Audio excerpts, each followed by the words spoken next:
আসসালামু আলাইকুম। All time রান্নাবান্নায় আপনাদের সকলকে স্বাগত জানাই।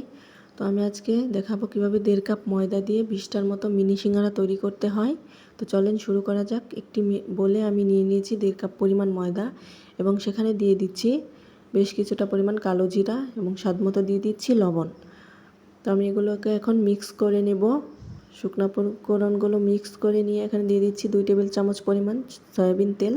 তারপরে এটাকে খুব ভালোভাবে ময়দার সাথে মিশিয়ে এখানে আমি দিয়ে দিচ্ছি নর্মাল তাপমাত্রার পানি। এখানে কিন্তু কোনোভাবেই গরম পানি ব্যবহার করা যাবে না। তারপর এগুলোকে খুব ভালো মতো মেখে একটা ডো তৈরি করে নিতে হবে। তবে খেয়াল রাখবেন ডোটা যেন খুব বেশি নরম না হয়ে যায়, একটু শক্ত শক্ত ডো কিন্তু সিঙ্গারার জন্য পারফেক্ট।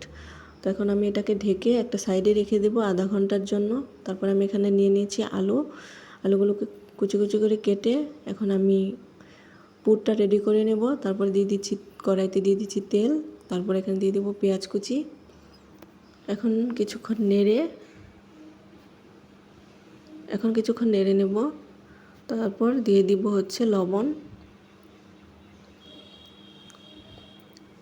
তো এখন দিয়ে দিলাম লবণ দিয়ে আবার বেশ কিছুক্ষণ ভেজে যখন পেঁয়াজটা নরম হয়ে আসবে তখন আমি এখানে দিয়ে দিব রসুন বাটা, দিয়ে দিব আদা বাটা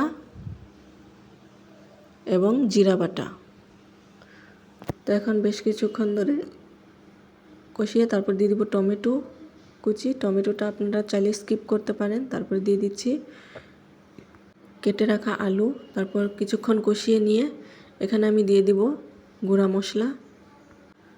তো এখন দিয়ে দিব হলুদ গুঁড়ো, দিয়ে দিচ্ছি ধনিয়া গুঁড়ো এবং শেষে দিয়ে দিব মরিচের গুঁড়া দিয়ে খুব ভালোভাবে একটু মশলাটার সাথে কষিয়ে নেব।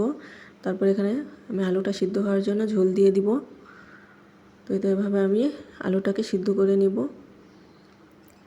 তো এরকম মাখো মাখো করে বানিয়ে নিয়েছি। তারপর হচ্ছে আমি সিঙ্গারা বানাতে চলে এসেছি। তো আমার সিঙ্গারাটা আমি বানিয়ে নিচ্ছি। দেখেন কি সুন্দর কিউট মিনি সিঙ্গারা, দেখতে কিন্তু খুবই সুন্দর লাগছে মাশাআল্লাহ। তো এরকম শেপ করে আমি আরও কিছু সিঙ্গারা বানিয়ে নিব। তো আমি আবারও দেখিয়ে নিচ্ছি এরকম লম্বা করে রুটি বেলে তারপর মাঝখান দিয়ে ভাগ করে তারপর আমি এরকম করে সিঙ্গারা শেপটা দিয়ে নিচ্ছি।